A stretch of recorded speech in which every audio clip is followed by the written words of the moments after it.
Sir నమస్తే అండి. కేటీఆర్ గారిని అరెస్ట్ చేసే అవకాశం ఉందనేది వార్త. అసలు సందర్భం ఏంటంటే ఏదైతే తెలంగాణలో మన హైదరాబాద్లో జరిగిందో ప్రపంచానికి హైదరాబాద్ పనిచేసే విధంగా ఈ కార్ రేస్ ఏదైతే జరిగిందో దాంట్లో అవకతవకలు జరిగాయి అనేది వాదన. ఇప్పుడు నీ అభిప్రాయం ఏంటంటే దీని మీద అసలు అంటే అవకతవకలు అవి నిజంగా నిర్ధారణ అయిందా కాలేదా పక్కన పెడితే తెలుగు రాష్ట్రాల్లో ఒక సంస్కృతి అంటే విచిత్రమైన సంస్కృతి ఏంటంటే ఒక పార్టీ అధికారంలో ఉన్నప్పుడు అవతల పార్టీని అరెస్ట్ చేయడం, అవతల పార్టీని అధికారంలో ఆయన వీని అరెస్ట్ చేయడం అనేది నిజంగా ఇది దురదృష్టకరం.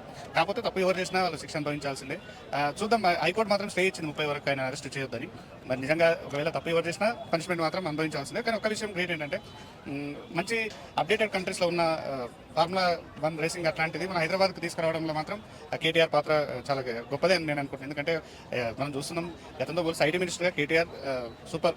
ప్రపంచం అన్ని దేశాలు ఈరోజు హైదరాబాద్ వైపు చూస్తున్నాయంటే ఐటీ కేటీఆర్ గారి కృషి అవుతుంది. అంత మాత్రం ఇక్కడ కేసీఆర్ నిర్దోషి అని నేను చెప్పట్లేదు, కానీ కేటీఆర్ పాత్ర మాత్రం గణనీయమైందని చెప్పుకోవచ్చు. ఓకే, ఇదేమన్నా రాజకీయ వేధింపులు లేదా కక్ష సాధింపు అనుకోవచ్చా? ఈ అరెస్టులు వైపు చూస్తే లగచర్లో మన రైతులు అరెస్ట్ చేశారు, రేపు మళ్ళీ కేటీఆర్ గారిని టార్గెట్ చేశారు. ఇట్లాగా ఈ అరెస్టుల పర్వం మొత్తం చూస్తుంటే రేవంత్ రెడ్డి గారు ఏమైనా వాంటెడ్గా కక్ష సాధింపు చర్యలు అని భావం అనుకోవచ్చా? ఖచ్చితంగా, ఎందుకంటే ఇప్పుడు ఆయన గతంలో ఓటుకు నోటు కేసులు అరెస్ట్ అయింది కాబట్టి ఖచ్చితంగా కక్ష సాధింపే అనుకోవచ్చు. కాకపోతే ఇది ఈ సంస్కృతి సాంప్రదాయం అనేది కరెక్ట్ కాదు. ఎందుకంటే ప్రతిపక్షాలను వాళ్ళ పని వాళ్ళని చేయనియాలి, అధికార పార్టీ వాళ్ళ పని వాళ్ళు చేయనియాలి. కానీ ఏమైందంటే ఆయన అరెస్ట్ చేసింది కాబట్టి నేను అరెస్ట్ చేస్తాను అనే ఈ ధోరణి మాత్రం మంచిది కాదు. కాకపోతే లగచర్ల అనే ఇష్యూ ఇది పొలిటికల్ ప్రేరేపితం అని నేను అనుకోను. ఎందుకంటే ఎవరి భూమి పోయినా మన ఇంటి పక్కన చిన్న గోడ ఇష్యూ పక్కోడు గోడ తప్పితేనే మనం ఊరుకోం. అట్లాంటిది ఎకరాలు రైతులు కోల్పోతున్నారు అంటే అది పొలిటికల్ ఇన్ఫ్లుయెన్స్ ఉంటే తప్ప వాళ్ళు కదలరని అనుకోరు. ఎవరికైనా బాధ అనిపిస్తుంది. ఖచ్చితంగా ఆ ఇష్యూలో రైతులది తప్పు కాదు. చివరకు వాళ్ళు ఒప్పుకొని కూడా లగచర్లలో ఏదైతే ఇండస్ట్రియల్ కారిడార్ మేము వెనక్కి తీసుకుంటున్నామని కూడా జీవో వచ్చింది కదా, మరి దానికి పొలిటికల్ ఇన్ఫ్లుయెన్స్ అని పెట్టడం అయితే కరెక్ట్ కాదు. ఓకే, ఏదైతే అరెస్ట్ చేశారు ఓకే, కానీ వాళ్ళని చేతులకు బేడీలు వేసి పబ్లిసిటీ చేసినట్టు ఏదో టెర్రరిస్టులు ఉగ్రవాదులాగా చూడటం అందరినీ బాధించింది. రైతులు ఇలా ట్రీట్ చేయడం మీకు ఎలా అనిపించింది?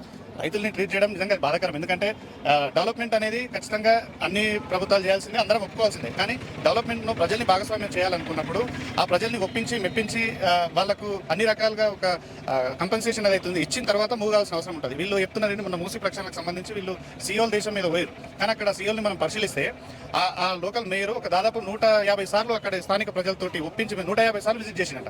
చివరికి ఒక్కరిని కూడా అక్కడ డిస్టర్బెన్స్ కాకుండా వాళ్ళందరికీ ఒప్పించి తగిన వాళ్ళకు ఏదైతే కంపెన్సేషన్ నష్టపరిహారం ఇచ్చిన తర్వాతనే వాళ్ళు ఆ ప్రాజెక్టు ముందుకు తీసుకోవాలి. కానీ ఇక్కడ అట్లా జరుగుతలేదు. నేను ఖచ్చితంగా చేస్తాం, మీరు వినాల్సిందే ఒక ఫోర్స్ఫుల్ అయితే ఈ రాష్ట్రంలో జరుగుతుంది. ఓకే, ఈ మొండి వైఖరి మొత్తం చూసుకుంటే ఇదంతా ప్రజల నుంచి ప్రజలు ఇబ్బంది పెట్టే ఉద్దేశమా, లేకపోతే వాళ్ళని ఏదైనా రాజకీయ లబ్ధి పొందే ఉద్దేశం అనుకుంటున్నారా? అసలు ఏంటో అంటే ప్రజలు ఇబ్బంది పెట్టాలని ప్రభుత్వాలు వాంటెడ్లీ అనుకోకపోవచ్చు. కాకపోతే ఏంటంటే అంటే ఎందుకంటే ఆ మాట హైదరాబాద్లో యాక్చువల్గా కాంగ్రెస్ పెద్ద సీట్లు రాలేదు. ఆ ఉద్దేశంతో ఈ హైడ్రా తీసుకొచ్చారు. ఈ ప్రజలు ఎక్కడైతే కాంగ్రెస్ గెలవలేదు అక్కడక్కడ ఇటువంటి ఇన్సిడెంట్స్ జరుగుతున్నాయి అనేది ఒక వాదన ఉంది. అందుకని అడిగాను. లేదు, పొలిటికల్ గా ఖచ్చితంగా హైదరాబాద్ ఒక ప్రాంతం ప్రజల్ని టార్గెట్ చేసి ఏ పార్టీ కూడా ముందుకు పోతుందని నేను అనుకుంటలేను. సరే, అభిప్రాయం ఉంటే ఉండొచ్చు. కాకపోతే ఏంటంటే రేవంత్ రెడ్డి వాళ్ళు రియల్ ఎస్టేట్ నుంచి వచ్చిన వాళ్ళు కాబట్టి వాళ్ళ ఆలోచనలు అన్నీ అట్లే ఉంటాయి. నిజంగా ఈ హైడ్రా కానీ మూసీ సుందరి కన్నా ఎక్కడ చేయాలండి? అసలు మూసీ వల్ల ఇబ్బంది పడుతున్నది హైదరాబాద్ తర్వాత ప్రజలు, అక్కడ ఇబ్బంది పడుతున్నారు. మూసీ వాసన నిజంగా మూసీ సుందరీకరణ చేయాలనుకుంటే అటు నుంచి ఎందుకు రావద్దు? ఫస్ట్ మనకి ఇక్కడ డిపిఆర్ లేదు. డిపిఆర్ లేకుండా ఇక్కడ హైదరాబాద్ ఉన్న ప్రజల్ని మూసీ పేరుతో ఇబ్బంది పెట్టడం ఎందుకు? నువ్వు సుందరీకరణ ఎడ్జ్ నుంచి చేసుకుంటూ వస్తే ఇక్కడికి వచ్చే వరకు వీళ్ళకి ప్రజలకు ఆ లోపు దాన్ని అర్థం చేపించి వాళ్ళు మిల్లి ఖాళీ చేయించు కదా. ఇది ఒక రకంగా ఏంటంటే జస్ట్ వాస్తవానికి జనాల్లో ఉన్న అభిప్రాయం ఏంటంటే ప్రభుత్వం దగ్గర డబ్బులు లేవు. ఈ మూసీ సుందరీకరణ పేరుతోటి ప్రపంచ బ్యాంక్ దగ్గర కానీ ఇంకా ఓపెన్ మార్కెట్లో డబ్బులు తీసుకొచ్చి ఏదో చేయాలనే ఉద్దేశంతో ఇప్పుడు మూసీ సుందరీకరణ చేస్తాం, అక్కడ ఉన్న ప్రజల్ని ఖాళీ చేపిస్తాం. నెక్స్ట్ ఏం చేస్తారు?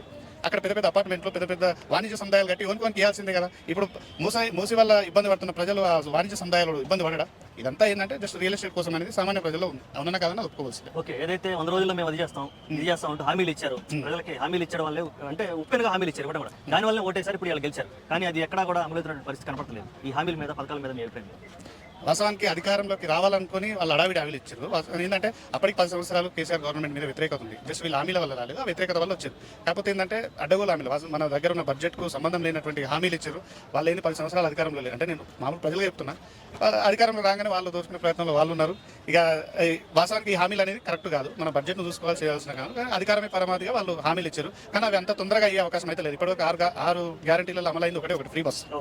నాకు లక్షల కోట్ల బడ్జెట్ కావాలి ఇప్పుడు, కానీ అది పూర్తి స్థాయిలో అమలు అవుతుందా లేదా అనేది చెప్పలేము. కానీ ఒకటి మాత్రం కోరుతున్నది ఏంటంటే హామీలు అమలు చేయకుండా సరే పేదల్లో పుట్టగొట్టకుండా పేదలకు ఇప్పుడు లాస్ట్ టైం కేసీఆర్ ధరణి పేరుతోటి అన్ని అసైన్ భూములు తర్వాత చిన్న భూములే పేదోళ్ళే సఫర్ అయ్యారు. మరి అట్లాంటి ప్రయత్నాలు చేయకుండా బలిసిన లాస్ అయినా సరే పేదోని ఇబ్బంది పెట్టకుండా ఉంటే చాలనేది సాధారణ ప్రజలకు మా అభిప్రాయం. ఓకే అండి, థ్యాంక్ యూ. థ్యాంక్స్.